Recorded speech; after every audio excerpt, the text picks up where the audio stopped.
Look what came in earlier than expected from the Piggly Wiggly seafood aisle. To celebrate its upcoming 45th anniversary, let's look at Steven Spielberg's Jaws.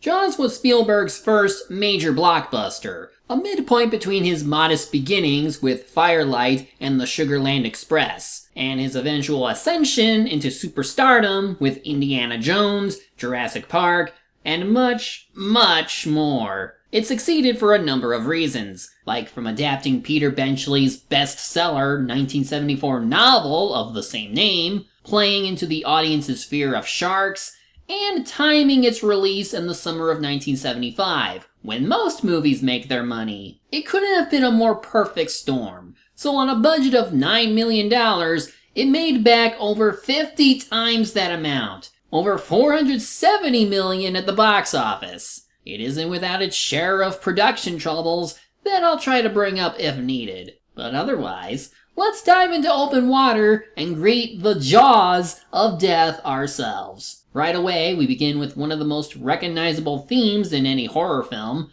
composed by John Williams.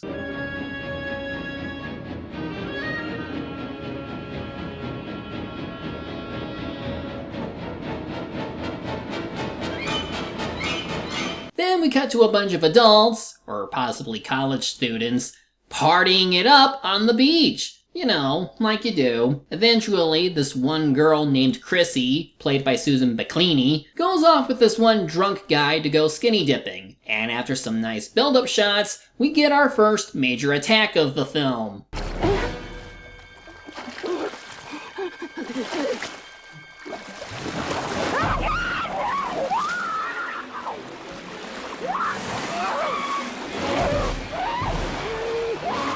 Jeez, the shark didn't even draw that much blood yet, and already this is terrifying. This thing is just dragging her around without pulling her under at all, and she's screaming bloody murder. Not like her drunk friend would have been able to do anything anyway, so she's pretty much gone. Now it's time to meet our main character, Martin Brody, played by Roy Scheider. He's the police chief of Amity Island, a fictional town mostly shot on the island of Martha's Vineyard, Massachusetts. He gets called in to look into a missing persons case, only to discover that it was in fact a shark attack. This might be problematic, since this is a tourist resort that's expecting a lot of traffic soon. Plus, with how many people are already out on the water, it's going to be hard to get them to cooperate. Not helping matters is Mayor Larry, played by Murray Hamilton, who doesn't want to close the beach because the tourists are coming. We're really a little anxious that you're rushing into something serious here. It's your first summer, you know. What does that mean? I'm only trying to say that Amity is a summer town. We need summer dollars. And if the people can't swim here, they'll be glad to swim at the beaches of Cape Cod, the Hamptons, Long Island. That doesn't mean we have to serve them up a smorgasbord. We never had that kind of trouble in these waters. Politicians who prioritize the economy over public safety? Why, that doesn't seem dated at all. I mean, what kind of politician would force businesses to stay open during a crisis? Anyway, during the next scene at the beach, we have some more tension building as Brody keeps watch over the beachgoers in case of another shark attack. So far, nothing but rowdy people, and we get a bit of character building for Brody being a stiff. But then, we not only lose a dog to the shark off screen, but one of these kids is about to be shark food.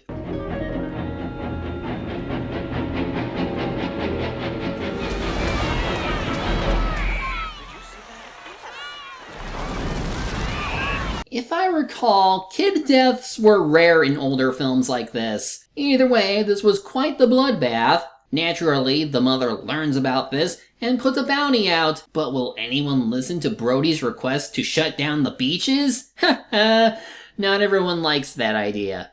Maybe a second dead child will do it? Oh, who am I kidding? They'd sacrifice the entire Boy Scouts before doing that. Nails on a chalkboard shut them up as we get introduced to Quint, played by Robert Shaw. I love the accent he puts on and the confidence he has in capturing the creature. all by himself. Shaking, tenderizing, down you go. And we gotta do it quick. That'll bring back the tourists. That'll put all your businesses on a paying basis. But it's not gonna be pleasant. I value my neck a lot more than $3,000, Chief. I'll find him for 3, but I'll catch him and kill him for 10. $10,000 for me by myself. For that you get the head, the tail, the whole damn thing. Of course, he'll have to wait a while, as the mayor ain't that desperate.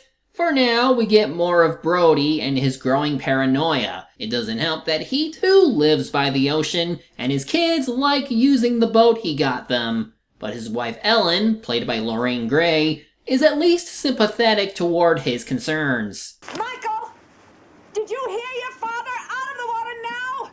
Now! The main cast is at least likable, and you can get behind Brody since he truly cares for the people of Amity Island, shown by him going out of his comfort zone to research the ways that sharks attack people. Lord knows how many of the townsfolk would gladly defy safety regulations just to get a slice of them tourism dollars.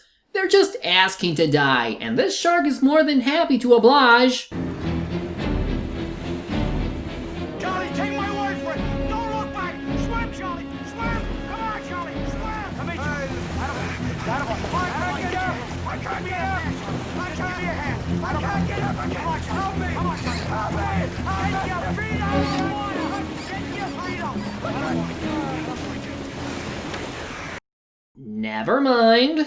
They got lucky this time. The next day, many fishermen gathered to hunt the shark, even disregarding the boating regulations that would endanger them. We also have Matt Hooper, played by Richard Dreyfuss, who was called in to check on the body of the first victim. He confirms the death to be caused by a shark, and that the bite radius is larger than the tiger shark that the fishermen caught. But Larry still doesn't take the threat seriously. He wants the beaches open ASAP, and reports instead that the death was the result of a boating accident. Also, the mother of the small boy is here. Why?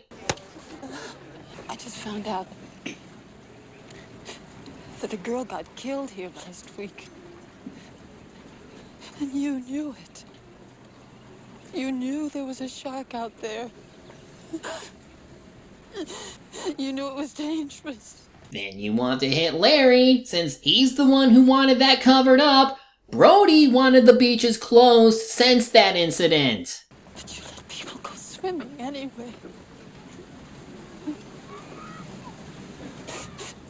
You knew all those things. But still, my boy is dead now. Ugh. At least educate yourself on who is really covering up the deaths. Brody is shaken from the ordeal, but it doesn't dissuade him from looking into the attacks. Hooper comes by and even shares a little personal history before asking Brody to come examine the shark they caught. They do so, but only find some fish, a tin can, and a license plate. With no body found, Hooper suggests they go out and find the shark themselves, so they can prove to Larry that the shark problem is real. They check out a boat belonging to a fisherman Brody knows. Hooper dives in and finds a massive tooth in the hull, and also... I know that's fake, but with it being underwater, you could probably pass it off as real, as it slowly decays underwater. Either way, they come across the worst case scenario. The shark prowling the waters is a great white shark. They try telling Larry about this, but without that tooth as evidence, the mayor will still open the beaches for this holiday week. The only consolation is that Brody and Hooper can prepare the beach area for possible shark attacks. Well, here comes the meat buffet. If Ryuji were a shark, he'd eat all of them in a heartbeat. Brody and Hooper get to work on surveying the waters while Peter Benchley makes a cameo. For its clean air, clear water, and beautiful white sand beaches. But in recent days, a cloud has appeared on the horizon of this beautiful resort community. A cloud in the shape of a killer shark. I think he's just quoting his own book. At least that's what it sounds like. Nobody's going into the water though, so Larry's like, "Hey, why don't you go into the water? I'm sure it's fine." And when one family goes in, everyone else follows suit. At least Brody convinces his kids to go boating in a nearby pond while he hangs out with his wife. Damn, this is starting to make me want to go to the beach. It's a good thing summer is coming and we can all go outside. Oh yeah, we can't yet. Also, these underwater shots make it look like the shark is nearby. But that can't be. The theme music hasn't played yet. We see this fin move about and people start to panic. But the Coast Guard catches it and it's just some pranksters. People are carrying guns here. Do you really want to risk getting shot just to do a prank? At least no one got hurt, surprisingly. And if you're thinking this will lead to the shark doing anything to them, then no. This isn't like Piranha. Jaws' style of horror is going for something a little more restrained, showing little while building the paranoia for the audience. And right now, the shark sneaks into the pond area with the theme song intact. At first, it aims for the kids, but then this guy shows up and he dies.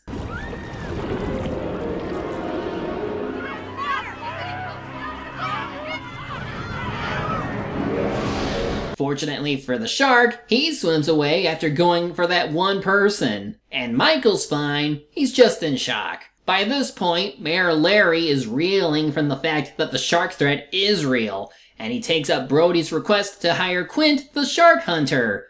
Guess he'll only take action when his kids are in danger, but at least he's doing something. And at least Quint looks like he knows his stuff, given all the trophies he has hanging around. He does seem a bit egotistical, but he is the only guy they can depend on right now. Brody and Hooper are going with him, since he can't hog all the glory and the weaponry. Don't use the fireplace in the den because I haven't fixed the flue yet.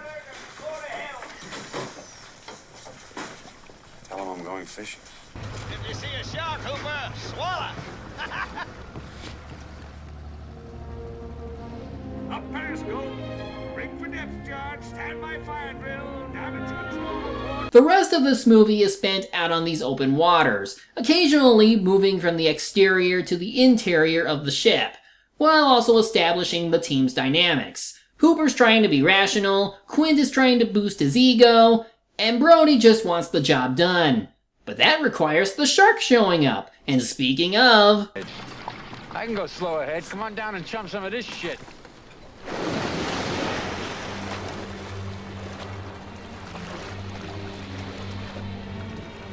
You're gonna need a bigger boat. Oh yeah, we finally get to see the great white shark, and it's freaking huge! Bruce, nicknamed after Spielberg's lawyer, is said to be 25 feet and weigh 3 tons. The largest a great white could get is 20 feet, while on average it's like 11 to 16 feet, depending on their gender. The film also used 3 mechanical sharks for different shots, all supervised by Robert Mattei, the legendary mechanical effects person for 20,000 Leagues Under the Sea. These things malfunctioned constantly, so you can imagine how long it took to film this part of the movie. And that's not accounting for Spielberg's insistence towards filming on open water. Weather and tidal complications be damned. I find it funny that the film's paranoid atmosphere is partially due to practical necessity. Since the sharks broke down a lot, Spielberg had to relegate the sharks' presence in the first half of the story, only showing them for real in the second half. Jaws helps scale up the threat the shark poses. We see it, and oh boy. You're gonna need a bigger boat. So how are they gonna catch this beast? Well, Quint darts it with a harpoon, which has a yellow flotation barrel to keep the target from going further down. But after a short chase, they end up losing the shark. So now they get to spend the night showing off their scars. We learn Quint was on the USS Indianapolis, a ship carrying nuclear weapon parts, before it was sunk during World War II. You know the thing about a shark, he's got lifeless eyes, black eyes, like a doll's eyes. When he comes at you, he doesn't seem to be living until he bites you.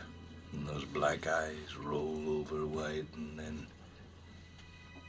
oh, then you hear that terrible high-pitched screaming. The ocean turns red, and Despite all the pounding and the hollering, they all come in and they rip you to pieces. Damn, what a badass. But will it hold up against a giant shark? Then we get another bit of the trio slowly losing it through a song they sing. Wherever I may roam, by land or sea or foam, you will always hear me sing this song. The boat starts taking on water when Bruce comes back to ram the ship. The power goes out shortly after, and by morning, the shark shakes off the flotation barrel. Quint seems to be going cuckoo for Cocoa Puffs as he destroys the radio, since he refuses to go home until the hunt succeeds. But so far, all he's done is dart the target with more barrels. Just because you have epic chase music doesn't mean you're succeeding. To make matters worse, Bruce is using the lines from the barrels to tug the boat along as if he's in charge now. It's just a great sequence of events showing the killer animal on equal footing with its human hunters, with both sides fighting tooth and nail for survival. And when the shark begins to chase them, our heroes plan to lure him to shallow water at the expense of their boat. Now they're stranded, and the boat is taking on water. The only option left is to poison the shark from inside a shark cage. Hooper goes down, and with Bruce's theme playing, you might think he's next.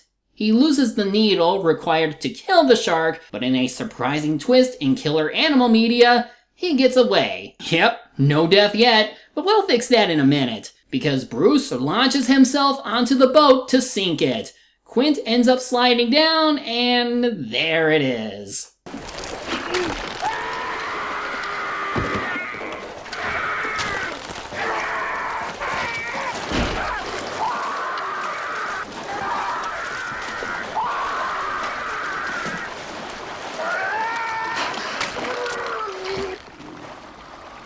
Well, it's up to Brody to finish the job. He sticks a scuba tank in the shark's mouth and aims for it with a gun, resulting in one of the most satisfying animal deaths in a thriller movie. Smile, you son of a...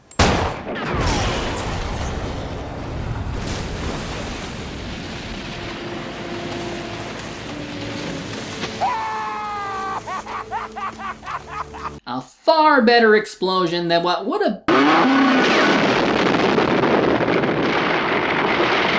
And so our movie ends with Brody and Hooper returning to Amity Island, but with the ship completely sunk, they better swim for it. So, yeah, Jaws is really damn good for its time. It is a technical achievement given the work put into film in open water, and with faulty shark robots, but such effort should not overshadow the film's captivating characters and story. Brody is a simple protagonist done well, the kind of hero you'd root for given his willingness to go above and beyond his original role as police chief to address the shark attacks. And Quint is a charismatic badass whose accent and demeanor oozes life and personality, even more so once he slips into insanity. Unlike other films, this one doesn't rely on having a high death count to be memorable. Instead, it relies on characterization and atmosphere to achieve the same effect, and the product is all the better for it. It takes a real-life fear people have and amplifies it for a satisfying shark hunt. As a result, this film helped establish the popularity of summer blockbusters,